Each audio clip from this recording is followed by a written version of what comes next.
In the news tonight, citizens' responsibilities to be outlined under the new Barbados Constitution. The stalled Four Seasons project sold. An independence bounty for a St. Peter farmer. And in sports, it will be Weymouth, Wales and Kickstart rush to battle it out for the Prime Minister's Cup glory. The CBC Night News headlines are brought to you by Jordan Supermarket's Spend and Eat 2025 competition. Broadcasting from our studios in the Pine St. Michael, this is CBC NewsNight, starting now.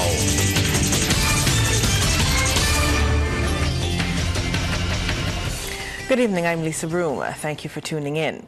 In our top story tonight, Barbados is one step closer to adopting its first new constitution in nearly 60 years. Today, Prime Minister Mia Amor-Motley led debate on the Constitution Amendment Bill 2025, laying out the road ahead and explaining why citizens will soon have a greater role to play. Prime Minister Motley described the moment as historic, a direct step toward Barbados' first new constitution since independence in 1966. It will be an appropriate debate. It will be an appropriate set of actions in the country's celebration of the 60th year of independence, the road to 60. Because we start the beginning of the 60th year, as you know, next week, Monday, on the 1st of December, and that will run till when we actually achieve our Diamond Jubilee, the 60 years, on the 30th of November 2026 next year. She explains that ministers, especially that of the Attorney General, must legally be able to address both houses. Nothing can come before the Honorable House of Assembly or the Senate without the certification of the Attorney General, whether it is a resolution or a bill. And therefore, the Attorney General is going to be required to be the glue that keeps the legislative calendar and the parliamentary calendar going. Now, that may have implications for the future because it means a much higher load on the Attorney General, and we will probably see more and more an Attorney General as a dedicated Attorney General rather than carrying other wider portfolios, largely because of the need to make sure that this process is fluid and seamless. But the most striking revelation, the Constitution will include for the first time a chapter on citizen responsibilities. But the government felt that the new Constitution of Barbados, unlike the old one, which speaks to the role of government and the role of different divisions that are related to government, should speak generally to the role of governance in the country, as opposed to the role of government. And that in addressing the issue of governance, that one of the things we have to address is the role of citizen. And citizen is the highest office, all of us agree, in a democracy. But a citizen that is told only of their rights, or even a person who is not a citizen that is told only of their rights, as opposed to their duties, their responsibilities, may feel that they live in a country that doesn't require them to do anything. Well, Parliament has approved constitutional amendments that affect how the Speaker of the House is chosen and how government officials address Parliament. Under the changes outlined in the Constitutional Amendment Bill, a person outside the House of Assembly or the Senate can now be selected Speaker of the House. The amendments also allow ministers to address the chamber in which they do not sit, as long as the issue falls within their ministerial portfolio. Now, under the amended legislation, the Attorney General is also permitted to speak in either house on any matter. Opposition leader Ralph Thorne voiced his support for the amendments, particularly in relation to the change to the current arrangement, which he said places heavy and often unfair demands on the Speaker. The opposition leader said the new provisions will help ensure the Speaker's independence. This Parliament cannot legislate impartiality. And let us appreciate that distinction, that independence refers to the state of an institution. Impartiality relates to the state of mind. So that while you can guarantee the independence of the institution of Speaker, it falls to the integrity of the holder of the office of Speaker to determine whether he will be impartial. And that is where we are today. That is the juncture at which this Parliament stands today. The failed Four Seasons Hotel and Villa project at Paradise Beach, Black Rock, St. Michael has been sold. And CBC News understands the new owners will be submitting plans for a new development on this site in due course. Anesta Henry has more on this developing story. CBL Developments SRL, part of an investment group involved in several major projects in Barbados, has acquired the property formerly known as Four Seasons at Paradise Beach, Black Rock, St. Michael. And the plans for a new development on this site will be submitted in due course. According to a press release, subject to the necessary approvals, CBL Developments fully intends to adhere to established requirements and guidelines throughout both the application and development phases, including securing all relevant permits and authorizations. The group is dedicated to collaborating closely with the Planning and Development Department as well as other stakeholders, ensuring that the proposed project aligns with local regulations and delivers value to the community and the island of Barbados as a whole. The property encompasses some 56 acres and will be securely enclosed during initial works. Public access via official beach entry points along Highway 1 will remain uninterrupted. Following the installation of hoarding, the overgrown vegetation and derelict buildings on the property will be cleared, and the two decommissioned oil tanks will be safely removed from the premises. This phase is slated to begin in the very near future, with completion in due course. The release also states that CBL Developments SRL respectfully requests that members of the public remain aware of ongoing activities and exercise caution throughout this period, as heavy machinery will be in operation on site. The controversial U.S. $160 million Four Seasons project got underway in 2008 by British developers Robin Patterson and Michael Pemberton.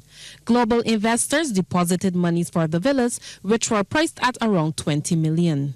The government of Barbados attempted to get the project underway again by securing a U.S. $60 million loan from the Answer Merchant Bank. But that was a failed attempt since majority of the money was spent settling debts and paying creditors. Anesta Henry, CBC News. Well, fire has destroyed the Bajan Barrel Rum Shop in Simmons Land Rendezvous, Christchurch, and an adjoining house. Owner of the bar, Cleaston Adams, said nothing was saved.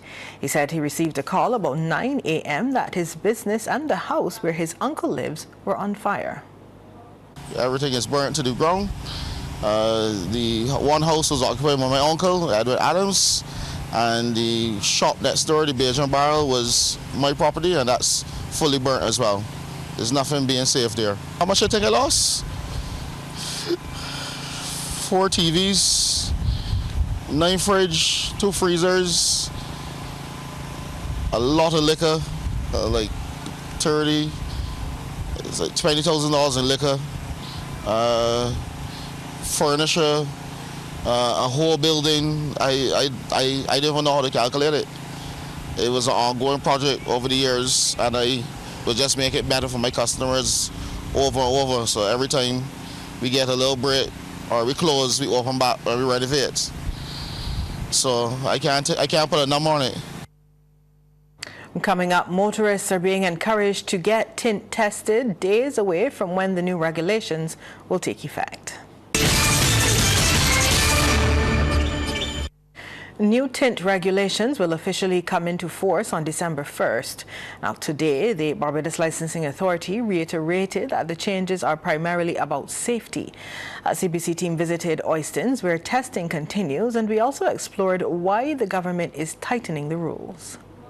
At Oistins in Christchurch and the National Cultural Foundation car park in St. James, vehicles rolled in one after another as part of a nationwide effort to help drivers adjust before the new regulations take effect. Deputy Chief Licensing Officer Lynette Williams made this appeal ahead of the deadline date. The new tint regulations come into effect on Monday, December the 1st, 2025. I'm asking all vehicle owners to kindly ensure that your vehicles meet compliance with the new laws. We have 2 tint testing sites in place for your convenience, and one is located in Oistins and the other at the NCF car park.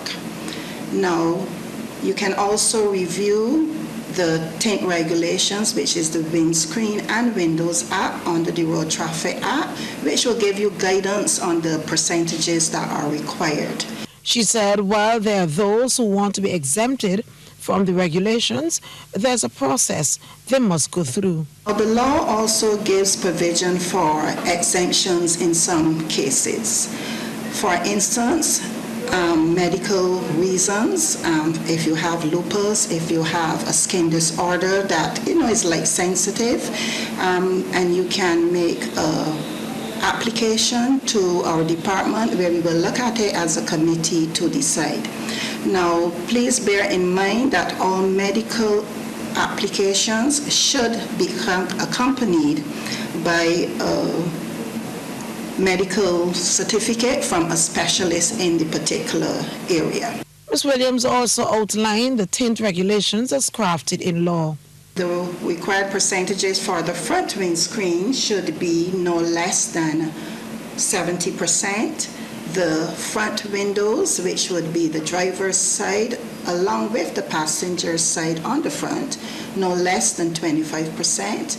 And all back windows and the rear windscreen no less than 20%. There are some vehicles that she says will be exempted from the stipulated tint requirements. Any vehicle that is being used to transport the president, they have that particular exemption, along with ambulance service, the police service, the fire service. They're listed under the Act as well, and you can have a look at them.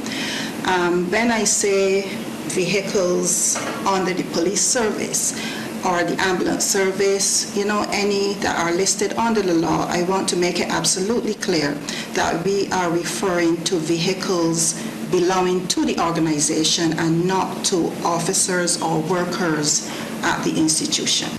And with enforcement days away, officials say awareness is increasing, but time is running out. Deanza Roberts, CBC News. Government is embarking on a massive cleanup across communities for the approaching Christmas holidays. The announcement from Minister of Environment and National Beautification, Green and Blue Economy, Adrian Ford. He says this cleanup effort is a continuation of the national cleanup program being undertaken by his ministry. Minister Ford was speaking at the launch of the National Parish Home Garden Competition, where he also revealed scores of bags of garbage are being removed from gullies. And I must say to Barbadians, I know that they would have seen the trucks coming in the community and taking out those bulk waste and bulky material. We continue the efforts since the start in August, and I want to say that December we'll be having a massive cleanup where persons will be able to enjoy the Yuletide season with fresh new appreciation and beauty across the country. The ministry is also moving full steam ahead with its derelict houses and vehicles cleanup program. Minister Ford says there is a target to remove 250 derelict vehicles from areas across the country each week. He is further advising Barbadians to do what they need to keep the country clean and tidy. If each one of us is able to do our little cleaning, do basic things in terms of picking up the garbage, stop the illegal and illicit disposal of indiscriminate disposal of garbage, especially in our gullies and ecosystems. When Rohan reports, he will be able to tell Barbadians how much bags of garbage are removed from the gullies when they are doing their cleaning. Last report, it was about 80 bags per hour. Well, Independence is looking bountiful for one St. Peter resident.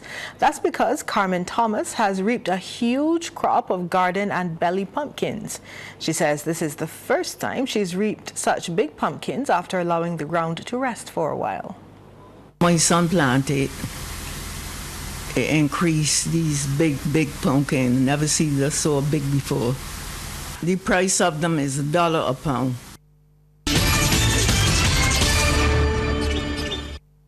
Sports time now. Damien Best is the man with the details. Good evening, Damien. Yeah, good evening to you, Lisa. Good evening to our viewers and listeners. Well, it will be Weymouth Wales and Kickstart Rush to battle it out for the 2025 Prime Minister's Cup football title after both secured wins last night at Friendship. It was an action-packed semi-finals in front of hundreds of spectators, and we will have those highlights later on NewsNight. Meanwhile, the Barbados Football Association has announced the national senior women's squad and their management team for the upcoming 2025-26 CONCACAF W qualifier match. The squad will be led by Captain Shanice Stevenson, and Lady Tridents are also set to face Trinidad and Tobago at Kensington Oval on Monday. And head coach Kerry Trotman says the team is looking forward to the matchup, especially given it will be played in front of their home fans. I'm confident that the girls can go there and execute. Once we take what we have been doing from the training ground onto the game pitch, we will have a favorable result. Yes, we were able to get some additional overseas-based players, which will strengthen the unit with their experience. I think that as all teams, we have the ups and downs, and we had our share of them, but the ladies remain focused and resilient, and we're going to take that energy into the game, and hopefully we come up with that favorable result. Well, rain prevented any play in today's fourth round of the 2025 Regional CG United Super 50 Cup in Trinidad and Tobago. In the match between Barbados Pride and Jamaica Scorpions, before the showers arrived, the Scorpions had won the toss and decided to take first knock, but persistent rain forced the match to be abandoned. Today's other matchups at Queen's Park Oval and the Frank Worrell Memorial Ground ended in no results as well due to rain. Well, St. Cyprian's boys and St. Gabriel's have booked semi-final spots in the COB Herman Griffith Primary School's cricket competition. At Brereton today, St. Cyprian's chased down 118 to beat Bailey's Primary by 6 wickets. Batting first, Bailey's posted 117 for 8, with Aidan Blades and Jadeja hold the top, scoring with 22 runs apiece. Liam Lowe, he took 2 for 13. CBC's Amory Burke was there for that innings. Opting to bat first may not have been the best idea for Bailey's, as within the first over they will lose a wicket. The ball looked destined for the boundary, but when the throwing came in, Jelani Franklin was out the crease and he goes run out for 2. Bailey's at 5 for 1, St. Cyprian's draw first blood. Seeing this, Shari Hinkson set to task to get things on track and deliver the match's first boundary.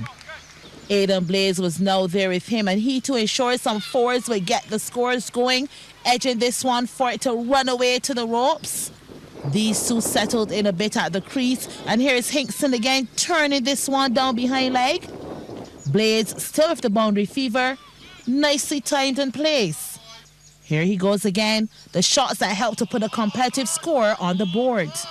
But after a strong 42-run partnership, Hinkson would bring the party to an end right into the hands of Zakai Reefer.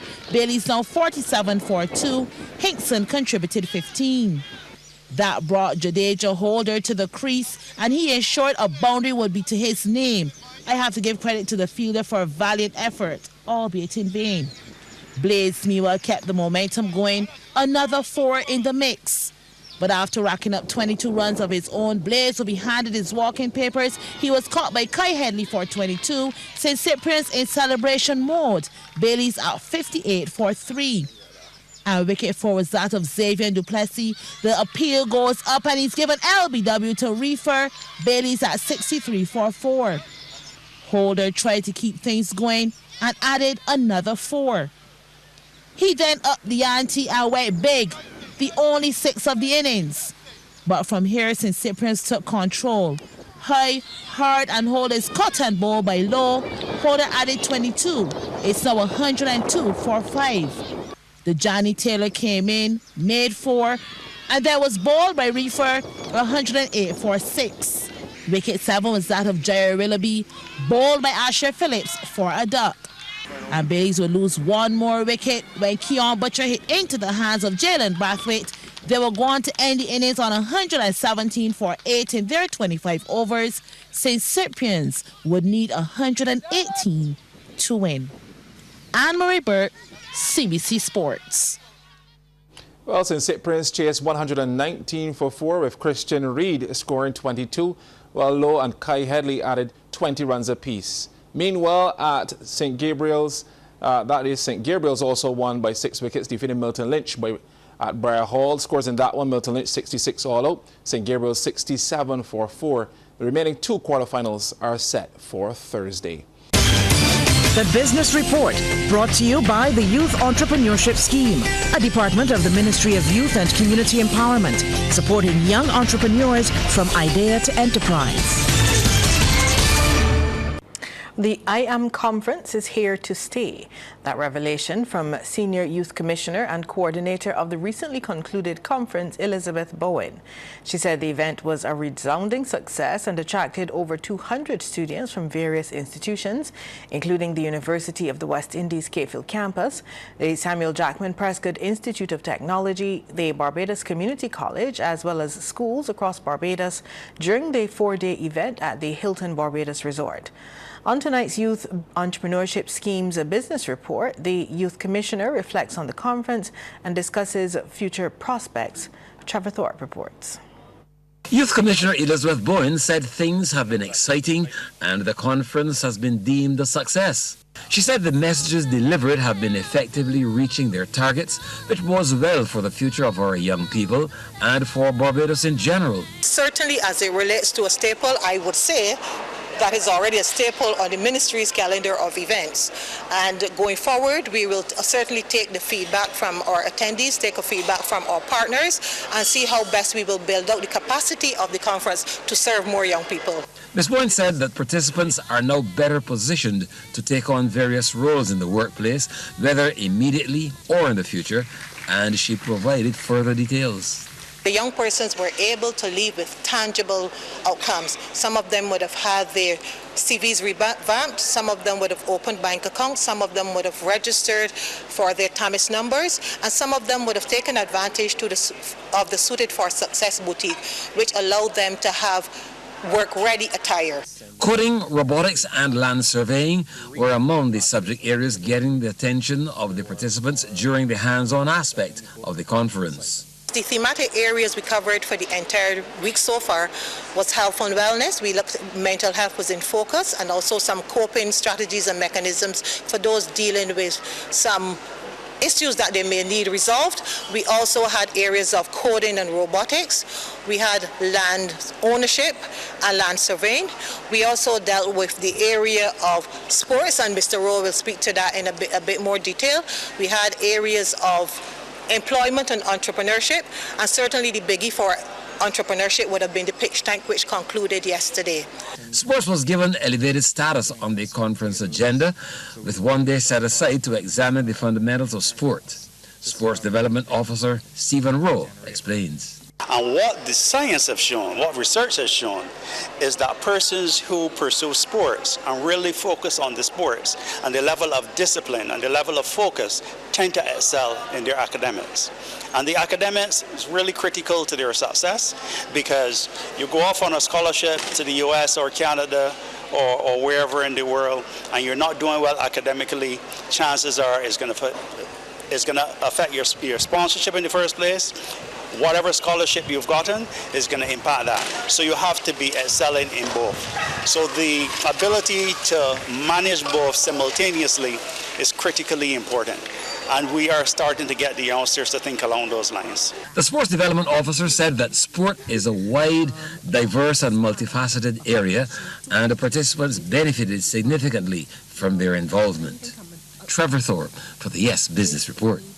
In a move that will strengthen and expand the island's pharmaceutical capacity, Barbados and Nigeria today signed a memorandum of understanding.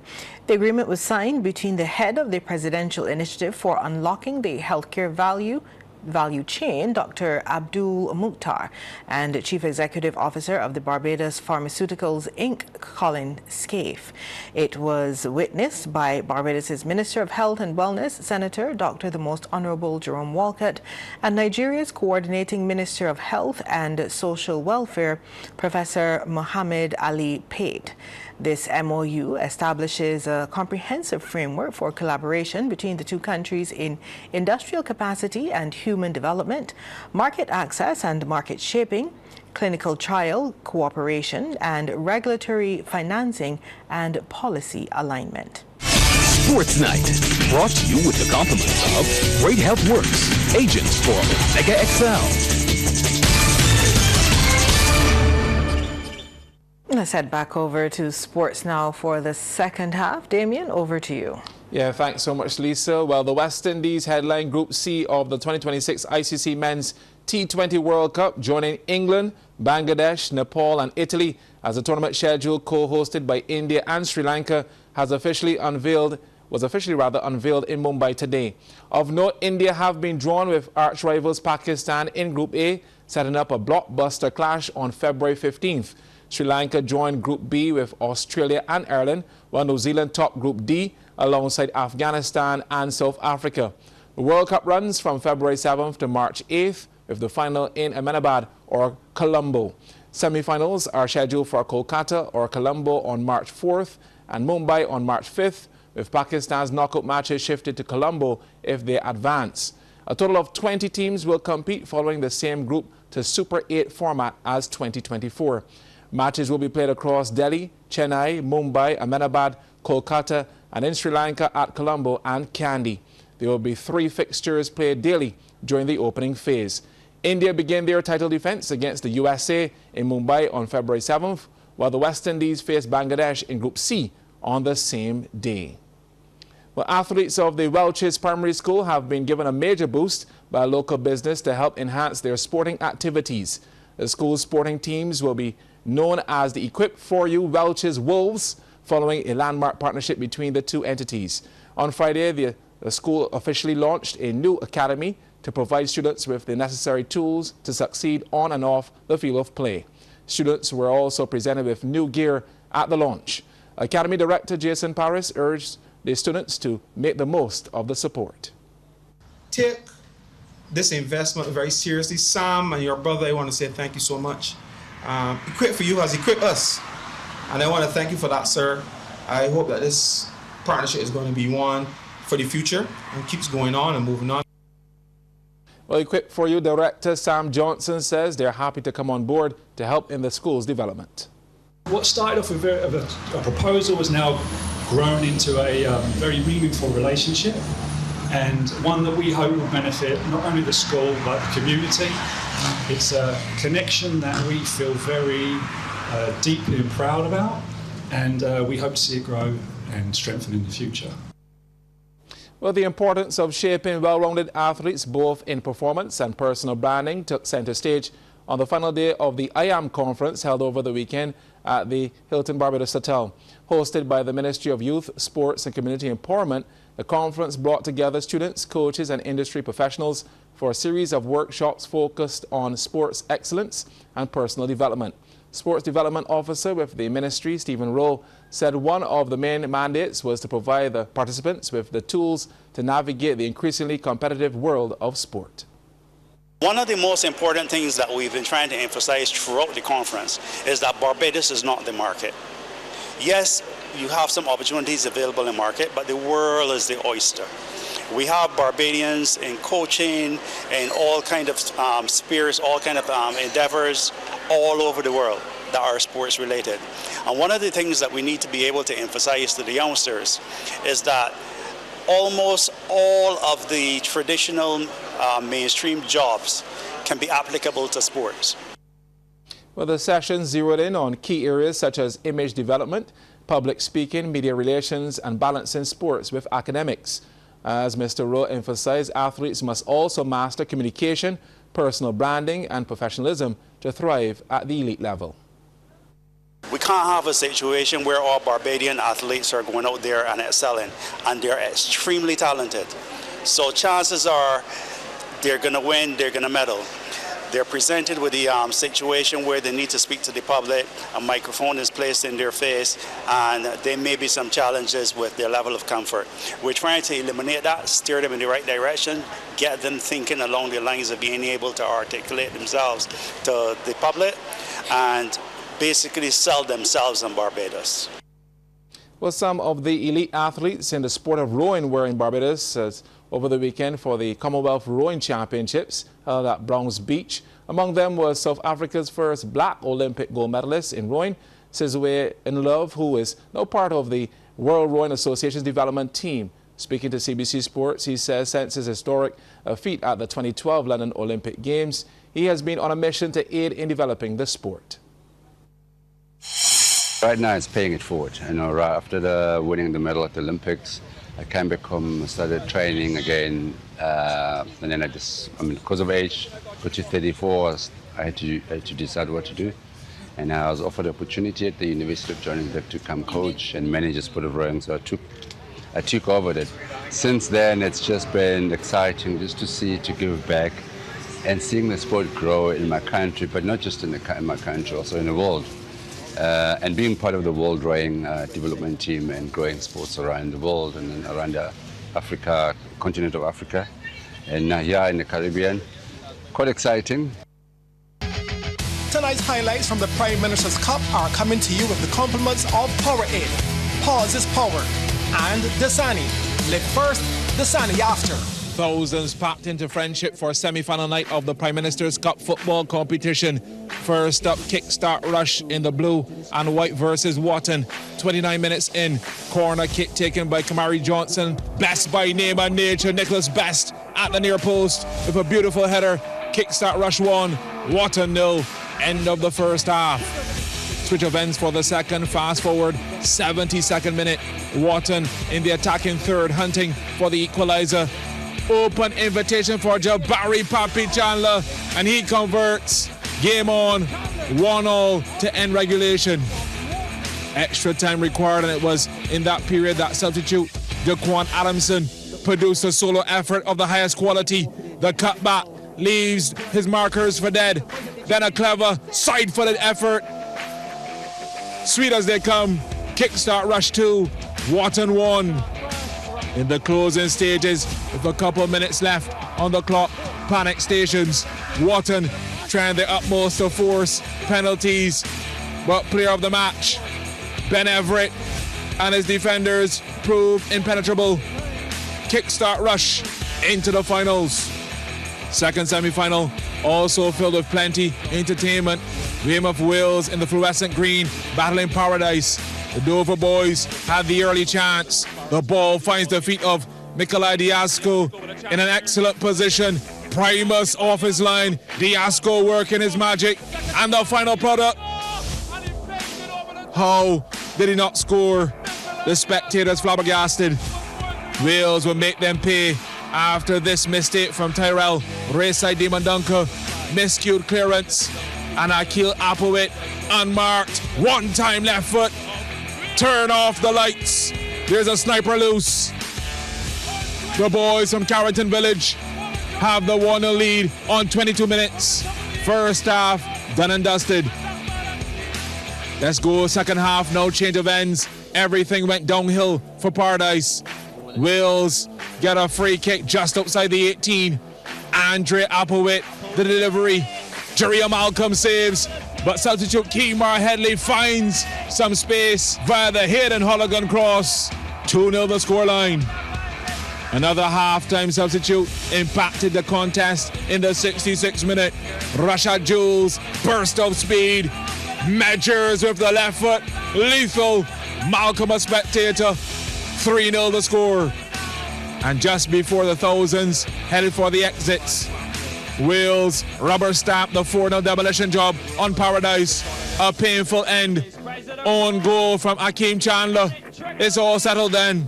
Weymouth Wales versus Kickstart Rush in the final of the Prime Minister's Cup. And that's our news tonight. On behalf of the entire team, thank you so much for tuning in. Good night.